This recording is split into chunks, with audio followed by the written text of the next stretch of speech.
Attention all personnel. Incoming podcast. This is MASH Matters. It is episode 15 of the MASH Matters podcast, also known as the post-Kelly edition of the MASH Matters podcast. Man, oh man, Jeff Maxwell. Yes, it's me. I'll tell you what, man. Last episode, we had a very special guest with Nurse Kelly Nakahara, and I think we broke the internet. I think so, yeah. Because people came out of the woodwork, and the overall response has been overwhelmingly positive, just like Kelly herself. Overwhelmingly positive. Overwhelmingly positive. It's amazing. I had no idea people liked her so much. I mean, you know, she was nice, but come on. I mean, really.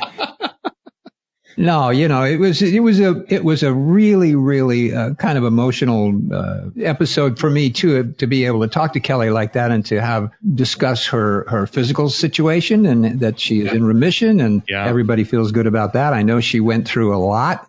She didn't want to talk about it, the details of it, but I do know that what she went through was pretty grueling and difficult. So for her to show up on the podcast and share everything with us as much as possible, it was a real joy, a true joy. Not only just because she's able to do it, but it was also kind of walking down memory lane for me as well. So, well, I'll tell you what, I have to be honest. My name is on the podcast, but I was not really in that episode because I got so wrapped up in listening to two old friends walk down memory lane. Honestly, there were times where I'm like, oh yeah, I'm in this. So I need to talk every now and then because I'm just sitting here as a fan, loving every minute of listening to you guys talk. It was a delight for me, and I was sitting here as it happened, and so I know that it had to be such a thrill for the listeners to hear from her and to hear the wonderful news about the remission. And now have you heard from her since the podcast aired? Do you know if she's had anybody reach out to her? I got a cease and desist letter from her. I don't know if I haven't read it completely yet. I don't know what that means, but that means we've hit the big time is what it means. Right? Yes, she has. We have talked, and she had a great time. She loves you and says smooch to you all the time whenever we talk about anything, an email or anything. She does. I don't know if you want to tell your wife any about this, but she adores you. So that was good. You didn't have to say too much to get that either. I don't know how you did that, but that was good. That's how women usually do warm up to me. If I don't talk to them, they like me better. That's what I found over the years. You ought to write a book about that. That could do real well.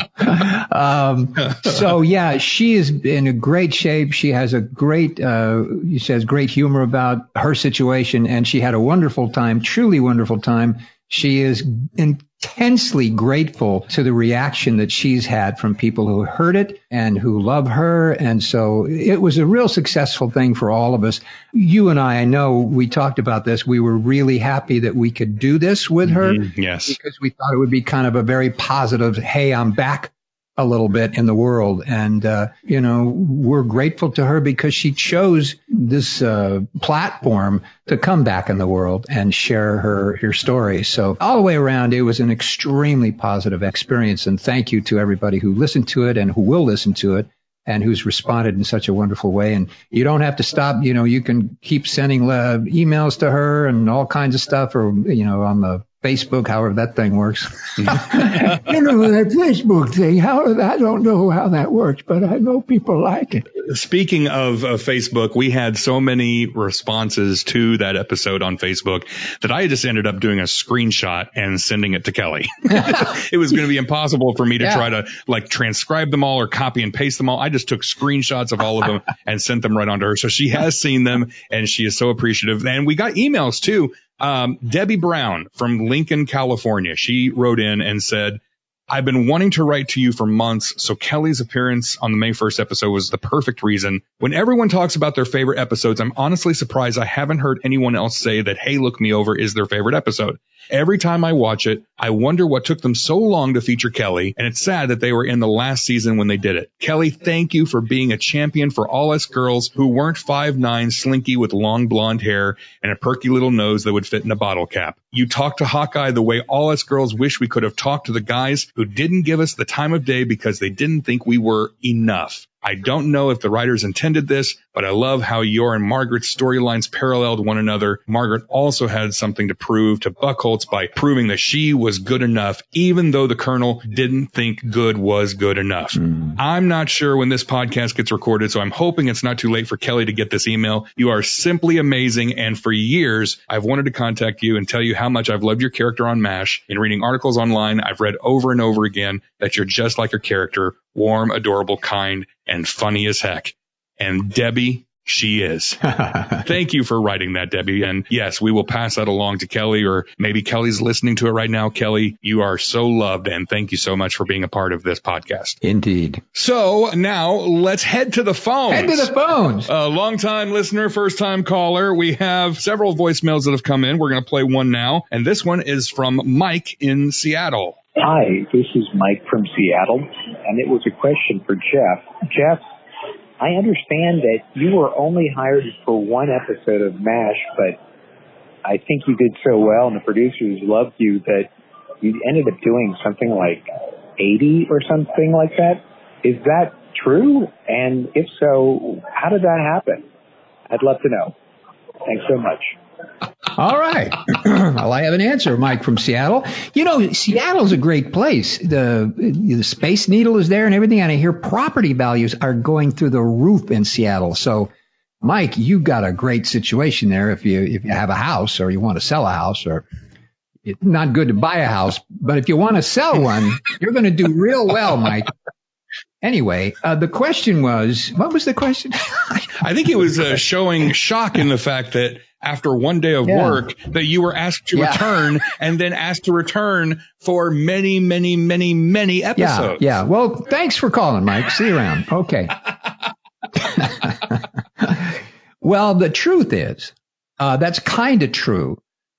Yes, I was there only for a day and I wasn't going to come back, but I had been in a scene that I had to recreate. Long story, which I won't go into, but I had to match a shot. So I came back that day and they did some other stuff. And then the other stuff I did, they thought I was pretty funny. Or at least not necessarily that it was pretty funny, but I fit the camp. And I think Kelly and I actually talked about this. For some ethereal reason, I landed at this place and my character, my personality, whoever I am or will be or was then, fit that moment in time with those people. And I think the producers saw it and they said, hey, this guy works. He's good. Let's keep him around. And that's kind of what happened. So it was a great thing to have happen. But yes, Mike, I hope I answered your question and I hope you do well in real estate. Thank you, Mike, for calling. Hey, if you want to call and leave a voicemail, you can do that by calling 513-436-4077. All right, so let's go to the mailbag now. And Jeff, I believe you have a question from Dylan. Dylan, oh yeah. Dylan L. Well, that's kind of a short last name, isn't it? Dylan L. It's just a letter L. Dylan, come on. Add some letters to this. How do you pronounce that? Dylan. I'd like to introduce you to Mr. Bull. Hi, Mr. Bull. Nice to meet you. Oh. Anyway, I'm sorry we insulted you, Dylan, but don't worry about it. It's okay. Well, wait a minute. Is Dylan I assumed Dylan was a male when I said Mr. Lul. Now, it may not be. That's a good point. Dylan is also a girl's name. So, Mr. or Miss Ol, we hope that you will let us know what your last name is someday so we don't make any more fun of you. Anyway, Dylan's question. Were there ever times that enlisted personnel, commonly cast as extras, were instead played by the film stage crew or by a friend of the show? Eh? Huh? fans of the show or its crew ever put in as background enlisted personnel? Well, yes, that did happen. As a matter of fact, I have a personal situation with regard to that. At one time, I used to be in the nightclub business, and I had a comedy partner, and we travel around the country and around the world, trying to make people laugh. We were called Garrett and Maxwell. It was a comedy team. And during the shooting of MASH, I don't remember what year it was, but if I had a little bit of influence somewhere, I was able to kind of maneuver things to get my comedy partner on the show as an extra. And so one or two or three, even, I'm not sure how many, he was in a number of shows as an extra, and he was a nice-looking blonde guy, and so he fit the cast as well. And so that was fun. They allowed that to happen, and that was a fun thing for him and myself as well. And other friends, there were people who were, as a matter of fact, I believe Mike Farrell's wife was cast. His first wife, not his second wife. His first wife was cast, who was also a wonderful person named Judy. Mm-hmm. And she was cast as one of the nurses, I believe, in one of the shows or a couple of the shows. Yes. So, yeah, it did happen. None of the crew ended up in the show ever, to my knowledge anyway. Nobody from the crew or the production team or anything, any of the writers, they didn't. But various people who were kind of actors and on the fringes of show business or very involved in show business, being an actor or whatever. Yeah, if there was an opportunity to bring a friend or family in and it fit the situation, yeah, it would happen. Absolutely. So in your friend, and forgive me, his name again is Garrett, right? Yes, Bill Garrett. You had pointed out to me that he was in the scene where you're doing the group photo, and I believe that's for the Big Mac episode where General MacArthur comes to visit the camp. Yes. And so there's the big scene where you all get together, and Hawkeye's taking the picture, and he says, "Take a few steps to the left, take a few steps to the right." And if you find Igor, I believe he's to your right in the photo. Is that correct? Correct. Yes. Yeah. The next time you see the episode Big Mac in that scene, you can see Jeff's friend right there standing next to him. So yes, thank you for sharing that. That was a nice little surprise for me, too, because I wasn't aware. I knew of your background in the clubs, and I knew of your comedy team with him, but I didn't know that he appeared in one of the episodes. So that's kind of cool. Yeah, it's great. We were the comedy team of Garrett and Maxwell was on MASH. Right. Sort of. Well, that was kind of fun. Yeah. All right. So thank you again, Dylan, for writing in and asking that question. Excuse me. I'm sorry. And please, Dylan, let us know if you're a boy or a girl. I'd like to know. Or in between. It doesn't matter to us. I don't care. We don't care, do we? We don't care. I'm just saying we don't care. But I'm curious. Just some sort of identification would be interesting. Yeah. Okay. So there's no real good way to transition from that. But let me and I probably shouldn't use the word transition. But anyway. I'm so sorry. Oh, God. Dylan, I am so sorry. We're here all week. Have the meal.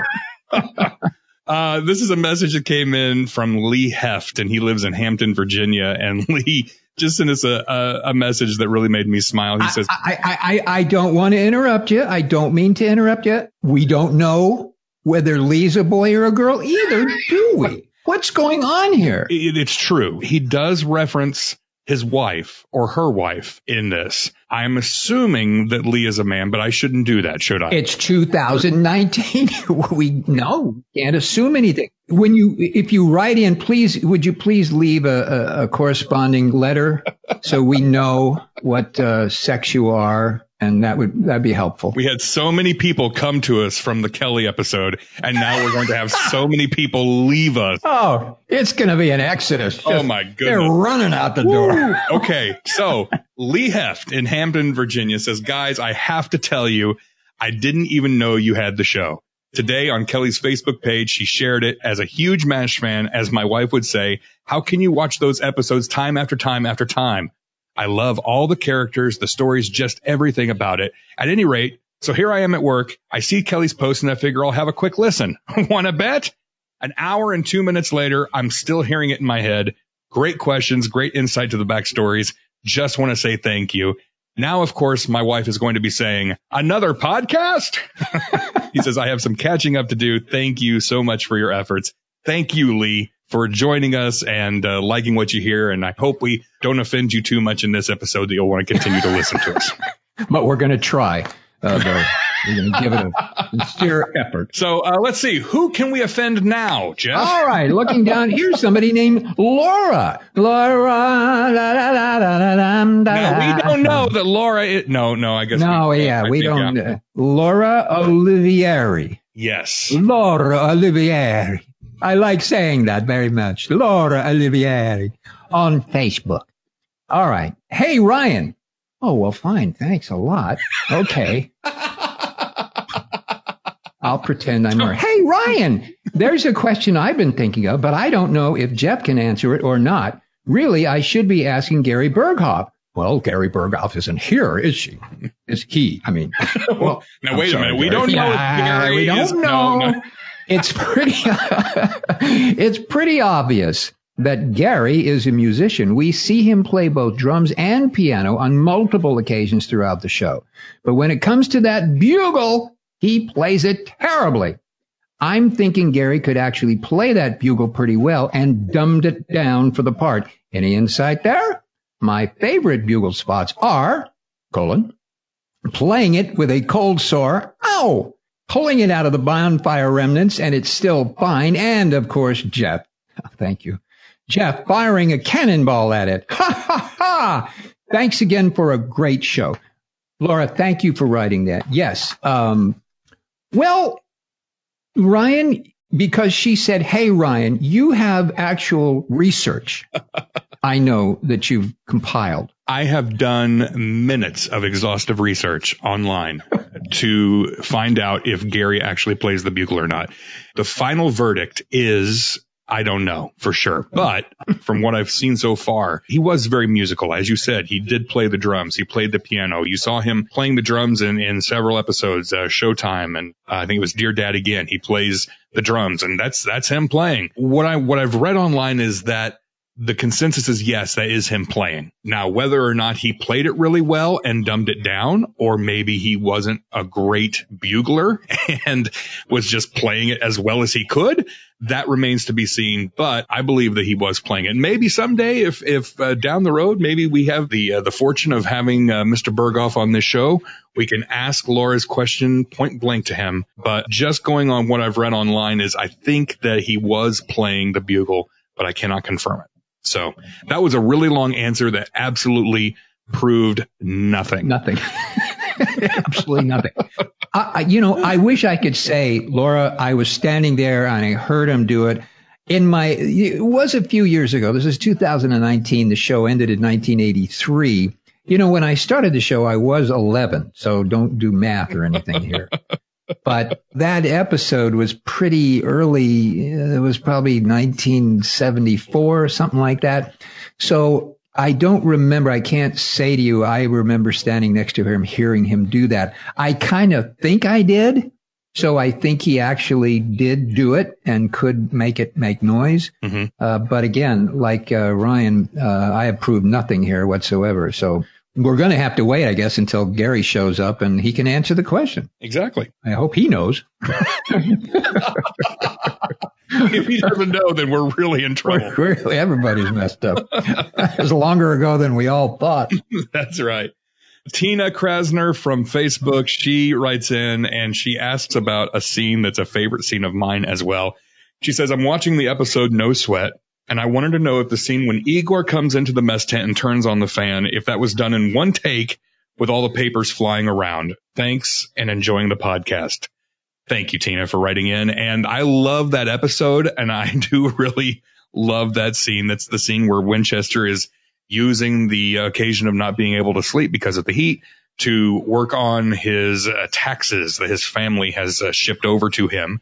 And so he has piles and piles of papers everywhere in the mess tent. It's the middle of the night. And in walks Igor to get the tent ready for breakfast. And you pull over a fan and hilarity ensues. Hey, Major Winchester, what are you doing up so early? I have a great deal of work to do, Igor, so if you don't mind. Oh, how much time before breakfast? You still got an hour, Doc. Boy, I tell you, I don't mind having some company for a change. You probably don't know it, but every lousy day I gotta get up before reveille to get this joint ready. Whew, I'll tell you, this is about the hottest I've ever seen it here. Hey, you look like you've been through the ringer. And you know something? You're making it extra tough on yourself. This here fan ain't much help, but heck, every little bit counts. Fan! What do you remember about that episode, about that scene? Oh, boy. I remember doing it. I believe it was done in one take because nobody wanted to go around and pick up all that paper. So I'm pretty sure it was done in one take. I don't remember how it was constructed, the rest of the scene.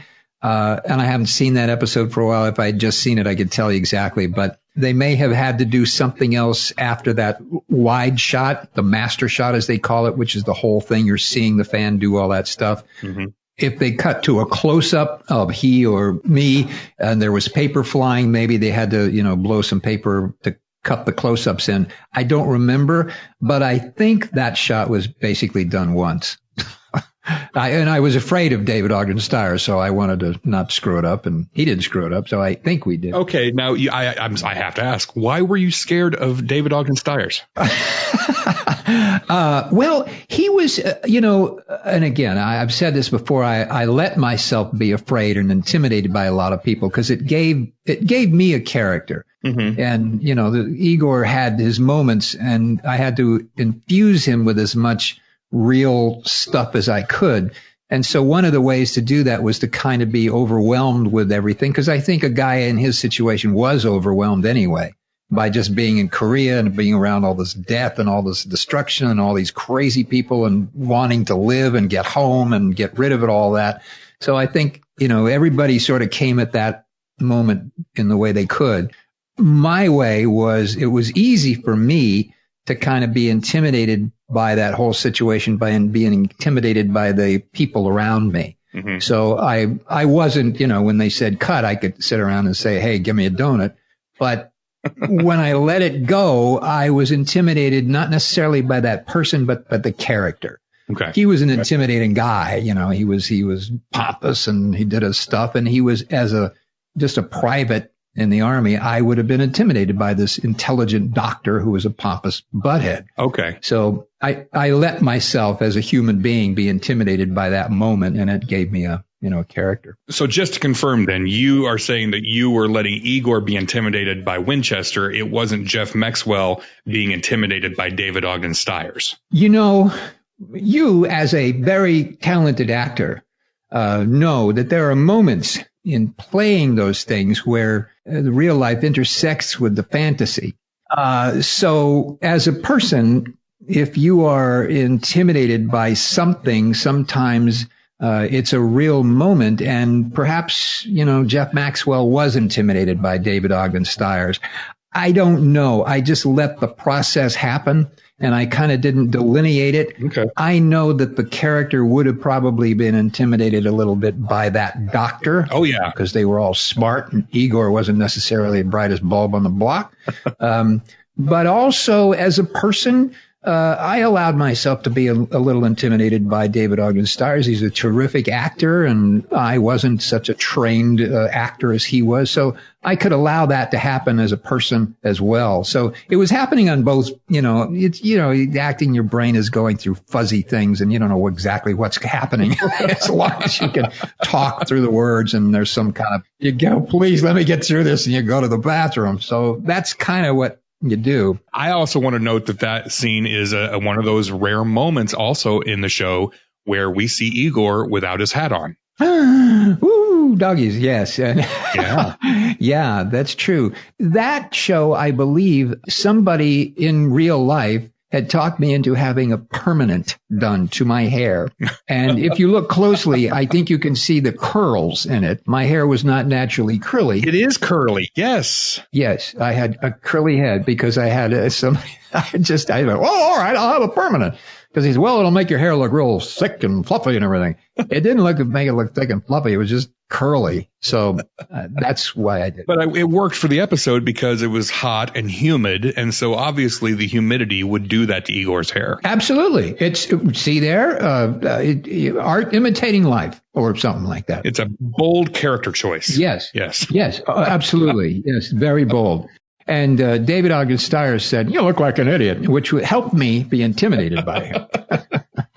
So thank you to everybody who wrote in these questions. We still have a ton of questions that we have not gotten to. And thank you for the messages and the emails. If you want to get in touch with us, you can do that on Twitter, MASH Matters, Facebook. We're on YouTube. You can go to mashmatterspodcast.com, send us an email, or you can leave us a voicemail at 513-436-4077. I want to say one thing about people who send requesting an autograph from me. Yes. I'm very, very happy to do it. But a couple of things have to happen. Number one is if you have sent that within the last 2 months and you don't have anything back yet, please do it again.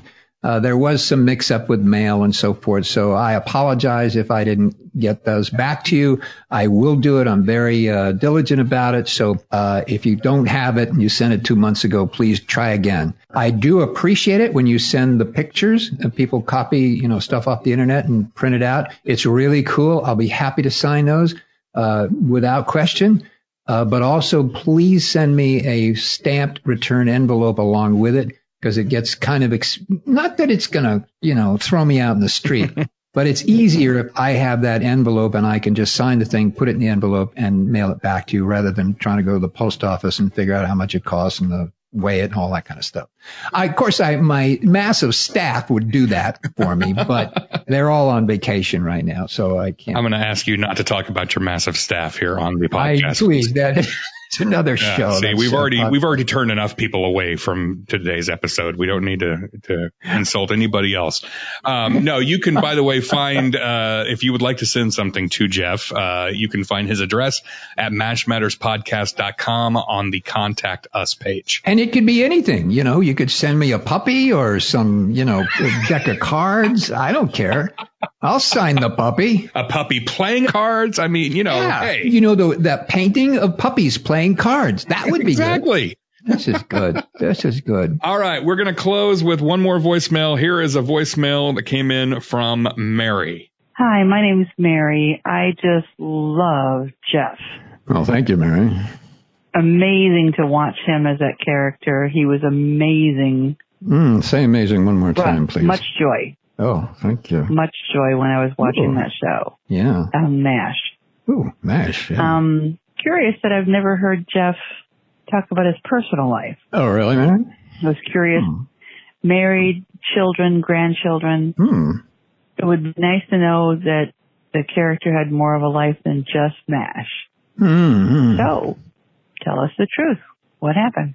Yep. Have a great day. Thanks. Bye. Could everybody please leave us alone for a while, because I need to be alone for a moment. Mary. Let me calm down. Mary, thank you very much for that lovely message. I really enjoyed that. In fact, we're going to play it 3 or 4 more times afterward. Have you made it your ringtone yet? Yes. But Mary, yes, just to reveal some personal information, I am a married fellow, been married for many years. We are very happily married. I do not have any children. We sold 3 of them, so we don't have any anymore. They were cute while we had them. But, they get a certain age and, I don't care anymore. Don't have any kids, never did. I do have a parrot named George. I have that bird for over 30 years. It's a her. I didn't know that when I got her. I thought it was a he, but it turned out to be a her. She and I are very, very good friends, and I really enjoy that. By the way, if anybody is ever interested in getting a parrot, it's a great pet, but you have to understand that it is a lifetime commitment. So don't go to the store, oh, it's a cute little birdie, I want to take it home. Because it doesn't work that way. It's a lifetime commitment, and you got to be real serious about owning a creature like that. I wasn't at the time, but I got real serious because I bonded with the bird, and the bird bonded with me. So George is a really cool thing. So I have a wife and a parrot and a car and some clothes, and I live in a house. And, okay, I do have a swimming pool. I have a swimming pool. I was on TV, and I go to a hair salon to get my hair cut, not permed. And what else? What else, Ryan? Are you a Virgo, a Taurus? I forget. What are you? Sorry, I don't discuss personal issues like that. Why don't you? how about, because I'm sure one of these, somebody's going to call up and say, Ryan, I love the way you sound. I'd like to know something about your personal life, if you don't mind.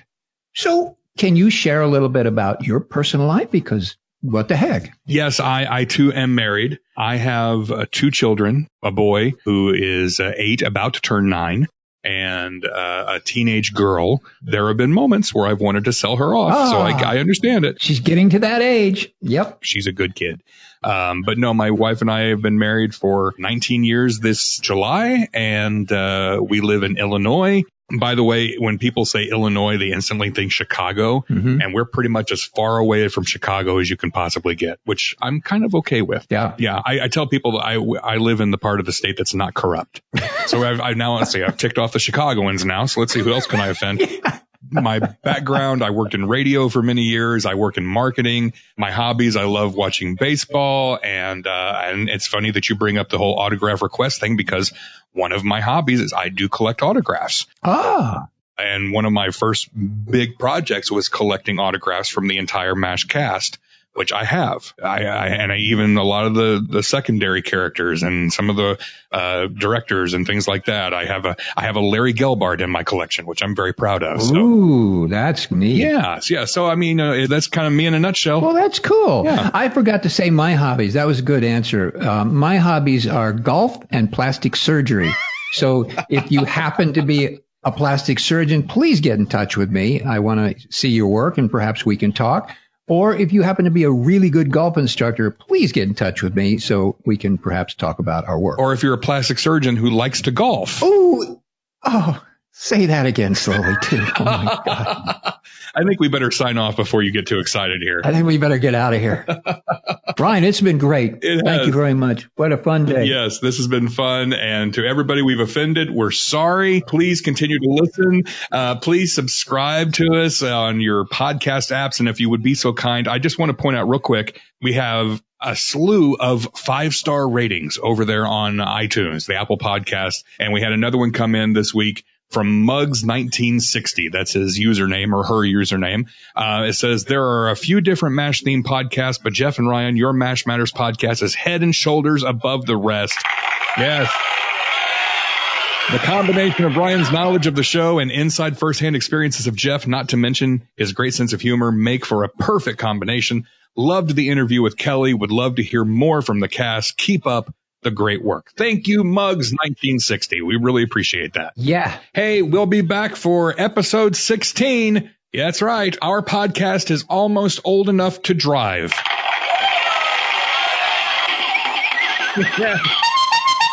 Until next time, thank you so much. And bye-bye. I still don't know how to sign off this dadgun episode. Well, people should write in and tell us how to sign off because we don't know. We both are very experienced people, but we just don't know how to sign off this thing. So maybe somebody could tell us.